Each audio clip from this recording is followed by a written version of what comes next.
InfoWars came face-to-face with the occupation of America today. Jakari Jackson and Alex Jones have more. Thanks, Leanne. Let me give the viewers out there just a little bit of background here. They've announced they're going to have the military, the feds, the state police running checkpoints all over Austin and drills in the next few weeks. And don't be alarmed. Now they're setting up random checkpoints that are totally unconstitutional on the highway, all because of the increased terror threats. And then Jakari, he's about to tell you the story, and we're about to show the video, wakes up at 5 this morning. There's a SWAT team raid. They're announcing stuff on loudspeakers. 20 minutes later, when it's over, he opens his door up, and they don't say, "Sir, please go back in your house," like cops would do in the past. No, it's Fallujah. It's military drill type occupation. You get in there, and then coming over and slamming the door. This is what it's like to live in Mexico or North Korea.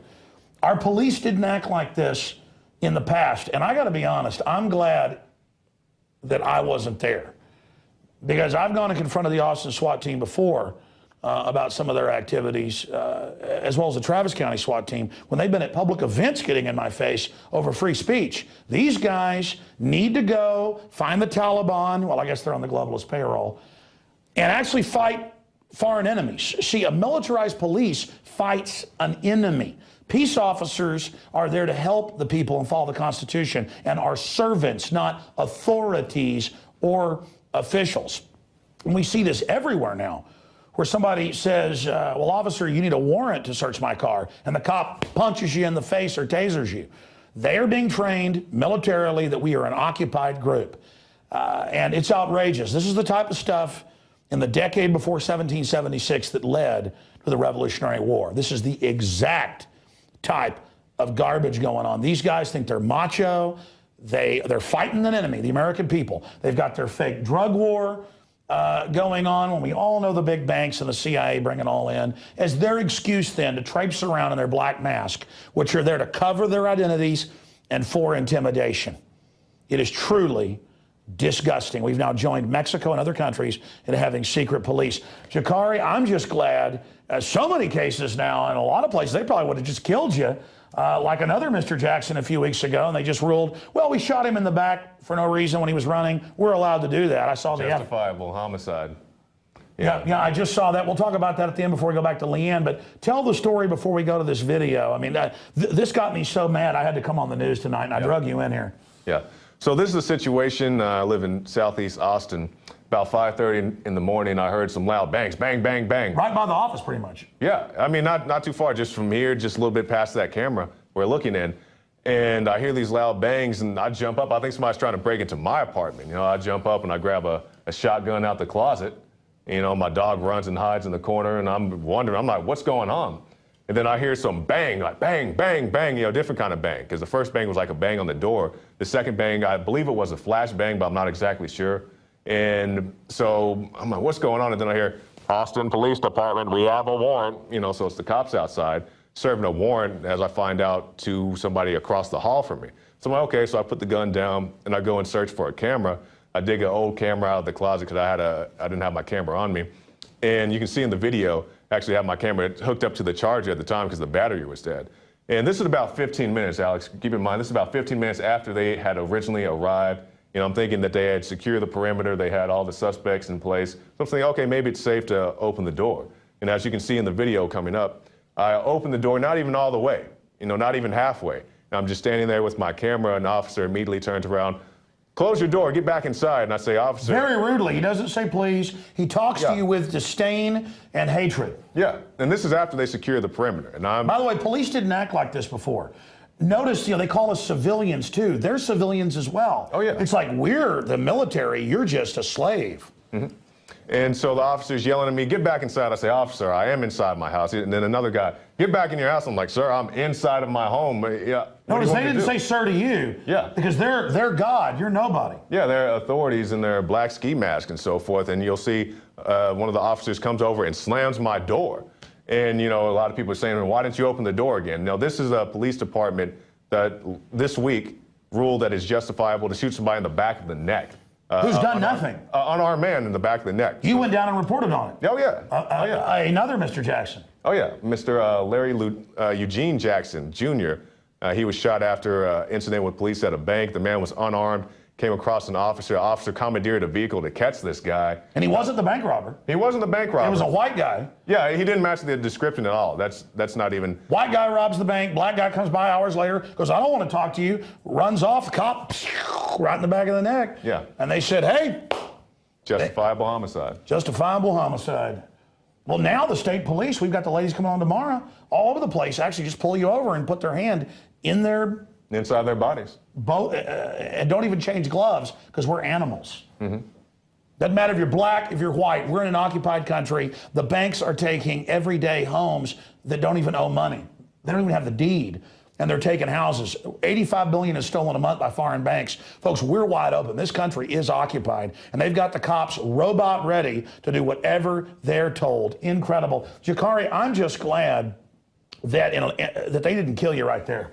I am too, Alex. You know, especially dealing with this department that we've had very little accountability. We've seen situations where they kill dogs, when they show up to the wrong residence and shoot somebody's dog. I was out at a protest last week and I saw these big, almost military-type vehicles that the SWAT team uses. I mean, it's a complete military occupation. Oh, no, they bring those out to intimidate you. Yeah. Like, how dare you Americans try to come out and demonstrate about how many people we've shot in the back this month? We're just going to come out and menace you. It is incredible to see this going on. The good news is I know a lot of police and people that are starting to wake up, but we've talked about this enough. Let's go to this clip. This is unedited from the time he turns the camera on until they come and slam the door. And you look at that guy's eyes. I mean, even if they would have been paranoid and said, look, this is a dangerous situation, there wasn't any of that. It was, you listen here, you scum, and then just, I mean, It is this attitude of, we're in charge, we're authorities, you're nobody. Let's go to that clip.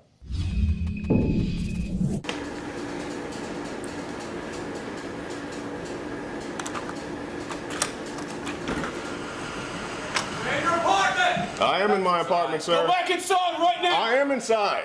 This is my door. I'm standing right inside my apartment. Sir, I'm inside my apartment. And Alex, that's exactly the type of tyranny that we warn about in this, imagined tyranny police state, as some people like to call it. This is a very real deal. You can just open your door and be shouted at. And, for anybody who would say, you're lucky you didn't get shot, maybe I'm lucky I didn't get shot, but that's the whole problem with this nation, that you can be shot for opening a door after they had already cleared the threat 15 minutes earlier. You're absolutely right, Jakari. I want people to listen to me very carefully here on this, Jakari. This is so key. The real threat is the police state. The real threat is the out-of-control government. It's always been throughout history. America was founded on not allowing this type of activity to go on. We have troops quartered among us. That's what this is. We have an occupied nation of crazy-eyed killers who've been trained that the people are the enemy. We are now a nation of slaves to a great extent, and our dignity's been taken, and police did not act like this in the past because they were peace officers. There were still problems. Even the Wall Street Journal says police killing people's out of control and that they're militarized just a few weeks ago. In fact, we'll put that article up. This is serious, ladies and gentlemen, and it's being done by design. And the police are being told they can act like this on purpose. They're kicking the people out of there that want to be real peace officers. They've got a bunch of fake macho people that think we're the enemy. I'm not the enemy. I pay your salary. And I'm sick of it. In closing, Jakar, before we go back to Leanne as she finishes up the news here and her guest, look, my wife went to the marathon in Waco 2 weeks ago. They had youth. I haven't even played this video yet. It's on her iPhone. They had youth groups out there searching people and helping the police. And when my wife asked about it politely, she got yelled at. You don't ask questions in America of people in uniforms. I mean, this is worse than Mexico. This is worse than third world countries I've been to. I mean, they act more arrogant than Mexican police I've seen running checkpoints and that I've seen shaking people down. And then I try to go to the Kite Festival, and they've got National Guard there randomly searching people. And then I'm driving by a high school, and they've got Army out there and helicopters and drills. And they're saying the military is going to be occupying Austin the next few weeks with the feds. I mean, and they're doing drills everywhere. This is the rollout of martial law. People make excuses for what happened in places like Boston. Like, well, we lock half the city down, drag women out of their houses, point guns at everybody, beat people up. And then people say, well, that's okay, it kept us safe. They didn't act like this before, because in a free country, you don't do that, and Americans wouldn't put up with it. Before we go back to Leanne, anything else you think should be added here? Just the way, you can look at this video and see the way the guy's looking at me, like I'm some enemy insurgent because I'm standing there with a camera at, 5:30 in the morning. And there are other people out there as well. People, maybe they're a little bit farther away and they weren't, in the direct area. But, many people are watching this, and had I had a better camera angle, I probably would have looked through a window or something like that. But, this is what goes on. You can't even open the door to your own apartment. Well, if they would have shot you, the police chief would go, well, they felt threatened because they're better than us. Yeah. Why did they sign up to be cops then? If they're so scared, they pull people over every week. I see articles, and the person gets out with nothing. Oh, I thought they had a gun, so I shot them. Mm-hmm. So they're just all walking around like Barney Fife on steroids at the OK Corral, and we're all just being killed in the crossfire. I mean, this is a serious, serious issue. Well, we'll have more on this as it unfolds, and more as Austinites send us footage of the occupation of our city, the conditioning we're under. Jakari, I'm glad you didn't get hurt. Yeah. And you had courage doing that here in this occupied country. Now back to Leanne McAdoo in the main studio. Wow, guys, that was some shocking footage. It feels like we are living in a different kind of America. Jakari, I'm glad that you didn't actually go outside your door, because they probably would have kicked your teeth in. That is the perfect example of how deep corruption runs in this country. The police and politicians are supposed to be public servants, but instead they're running around like they're above the law. I had tried everything. I'd cut back the amount of food I was eating. I was lifting weights and jogging, but nothing was working. My body was literally starving for minerals and trace elements, as well as key vitamins. And as soon as I had that, I immediately could eat half of what I was eating previously and be satisfied. Now, there are hundreds of great products at InfoWarsTeam.com, but I want to point out the 3 that have helped me lose 37 pounds in just 2 months.